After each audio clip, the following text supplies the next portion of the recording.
اس لیے کہ اس میں بھی وہ انسان کی نجات کے لیے جو چیزیں لازم ہیں وہ سب کی سب ان کا ایک اسکیلیٹن سمجھیے، اس کا جو ہے ایک خاکہ جو ہے، بلو پرنٹ اس کے اندر بھی آ گیا ہے۔ اور یہ اصل میں ایک ایسے شخص کی مثال ہے جو نہ خود نبی تھے نہ کسی نبی کے پیروکار تھے، لیکن وہی جو بات میں نے بارہا آپ سے عرض کی ہے کہ سلیم الطبع انسان، سلیم الفطرت انسان اور سلیم العقل انسان، فطرت کج نہ ہوئی ہو، پرورٹڈ نہ ہو، اور انسان کی عقل جو ہے اس کے اوپر پردے نہ پڑ گئے ہوں، تو انسان کچھ حقائق تک خود پہنچ جائے گا چاہے کسی نبی کی دعوت اس تک نہ پہنچی ہو۔ وہ مقام کیا ہے کہ وہ پہچان لے گا کہ اس کائنات کا ایک خالق ہے، وہ اکیلا ہے، وہی اس کا مدبر ہے، وہی چلا رہا ہے، وہ تمام صفات کمال سے بتمام کمال متصف ہے۔ پھر یہ کہ اس نے جو ہمیں پیدا کیا ہے تو زندگی صرف یہ زندگی نہیں ہے بلکہ کوئی اور زندگی بھی ہوگی، اس کے پاس لوٹنا بھی ہوگا، ہم اس کی طرف جائیں گے اور پھر ہمیں اپنے اعمال کا محاسبہ وہاں پر فیس کرنا ہوگا اور جزا و سزا ہوگی۔ یہاں تک انسان پہنچ سکتا ہے، یعنی ایمان ابھی نہ کہیے، ایمان تو تصدیق کو کہتے ہیں، ایمان کا لفظ تو ہوتا ہے جبکہ نبی کی دعوت کی تصدیق کی جائے تو لفظ ایمان ہے، لیکن یوں سمجھیے کہ معرفت یا حکمت، معرفت اور حکمت کے یہ دو سٹیشنز ایسے ہیں کہ جس تک انسان پہنچ جاتا ہے بغیر وحی کی رہنمائی کے، اگر اس کی فطرت سلیم ہے، اس کی عقل سلیم ہے۔ اس کے بعد وہ سوال کرتا ہے، یہی میں نے سورہ فاتحہ میں آپ کو بتایا تھا کہ سورہ فاتحہ دعا ہے، لیکن کس شخص کی دعا ہے؟ عام آدمی کی دعا نہیں ہے،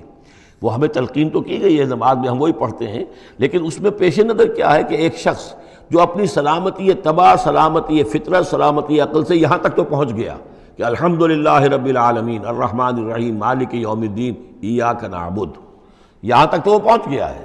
اے رب پھر تیری ہی بندگی کرنی چاہیے، تیری ہی مرضی پر چلنا چاہیے، لیکن تیری مرضی کس شے میں ہے یہ ہمیں معلوم نہیں،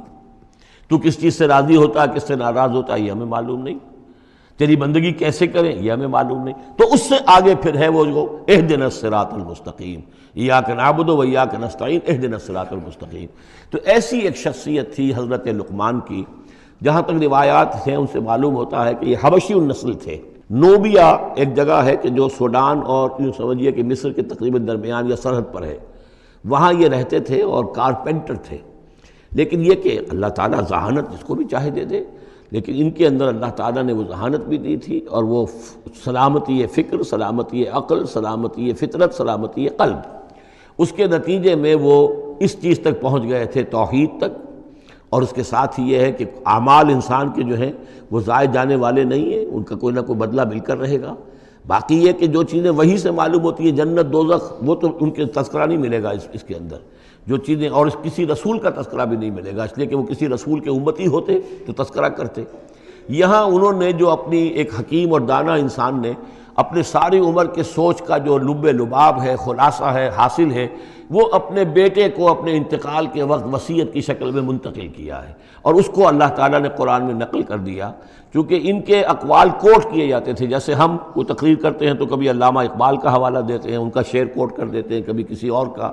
تو یہ بھی اصل میں عرب میں خطباء اور شعراء جانتے تھے کہ یہ لقمان جو ہیں یہ بہت ہی حکیم اور دانا انسان تھے، اور ان کے اقوال جو ہیں کوٹ کیے جاتے تھے اشعار میں بھی اور خطبات میں بھی۔ تو اللہ نے بتایا کہ دیکھو یہ لقمان بھی جو اپنی سلامتی طبع اور سلامتی فکر کی وجہ سے جہاں تک پہنچا، وہ وہی اصول ہے کہ جن کی طرف محمد تمہیں دعوت دے رہے ہیں صلی اللہ علیہ وسلم۔ وَلَقَدْ آتَيْنَا لُقْمَانَ الْحِكْمَةَ، اور ہم نے لقمان کو دانائی عطا کی۔ دانائی کا نتیجہ کیا تھا؟ انشکر للہ، کہ شکر کرو اللہ کا۔ دانائی کا تقاضا، فطرت کی سلامتی کا تقاضا کیا ہے؟ جو بھی آپ کے ساتھ بھلائی کرے اس کے لیے ایک احسان مندی کے جذبات آپ میں پیدا ہونے چاہیے۔ اگر نہیں ہو رہا ہے تو فطرت جو ہے پرورٹڈ ہے، بس ہو گئی، جو بھی بھلائی کرے۔ اور عقل کا تقاضا کیا ہے کہ اصل جو ہے منعم اس کو پہچان لیا جائے، اور وہ اللہ ہے۔ تو نتیجہ کیا نکلے گا؟ وہ سلامتی طبع جمع سلامتی عقل، تو اللہ کو پہچان لیا جائے اور کہا جائے الحمدللہ، جہاں سے قرآن مجید شروع ہوتا ہے۔ انشکر للہ، کہ شکر کرو اللہ کا۔ ومن یشکر فانما یشکر لنفسہ، جو کوئی بھی شکر کرتا ہے تو وہ شکر کرتا ہے اپنے ہی بھلے کے لیے، اپنے ہی فائدے کے لیے۔ ومن کفر فان اللہ غنی حمید، اور جو کفران نعمت کرتا ہے، ناشکری کرتا ہے، تو اللہ تو غنی اور حمید ہے۔ وَإِذْ قَالَ لُقْمَانُ لِابْنِهِ، اب یہاں سے حضرت لقمان کی وہ نصیحتیں ہیں جو انہوں نے اپنے بیٹے کو کی ہیں، یہاں مذکور نہیں ہے، لیکن مراد یہی ہے کہ انتقال کے وقت، جیسے کہ کوئی شخص دولت مند ہے تو وہ اپنے انتقال کے وقت اپنے بیٹوں کو، یا اگر بیٹا ایک ہی ہے تو اسے بتائے گا کس سے لینا ہے، کس کو دینا ہے، کیا حساب کتاب ہے، کہاں کہاں میرے ایسٹس ہیں، کوئی دفینہ ہے تو بھی بتائے گا کہ میرا وہاں فلاں جگہ پر دولت دفن ہے۔ ایک حکیم انسان کے پاس اصل شے اس کی ساری عمر کے غور و فکر کا جو حاصل ہے کہ میں نے جو کچھ سوچا ہے، میں نے جو کچھ بھی حاصل کیا ہے اپنی فطرت سلیمہ اور عقل سلیم کی رہنمائی میں، وہ میں تمہیں منتقل کر رہا ہوں۔ وَإِذْ قَالَ لُقْمَانُ لِابْنِهِ وَهُوَ يَعِظُهُ، یاد کرو جب کہ کہا لقمان نے اپنے بیٹے سے اور وہ اسے نصیحت کر رہے تھے، یا بنی لا تشرک باللہ، نمبر 1 اللہ کے ساتھ شرک مت کیجو، ان الشرک لظلم عظیم، یقیناً شرک بہت بڑا ظلم ہے، بہت بڑا ظلم ہے، سب سے بڑی ناانصافی۔ عربی زبان میں ظلم کہتے ہیں وضع الشیء فی غیر محلہ، کسی شے کو ہٹا کر اس کی اصل مقام سے ہٹا کر کہیں اور رکھ دینا، یہ ظلم ہے۔ اللہ خالق ہے تنہا، باقی سب مخلوق ہیں، اب آپ نے مخلوق میں سے کسی کو اللہ کے برابر کر دیا، یا اللہ کو کسی اعتبار سے گرا کر مخلوق کی صف میں لا کے کھڑا کر دیا، تو اس سے بڑا شرک، اس سے بڑی ظلم، اس سے بڑی ناانصافی، اس سے بڑا ظلم کوئی نہیں۔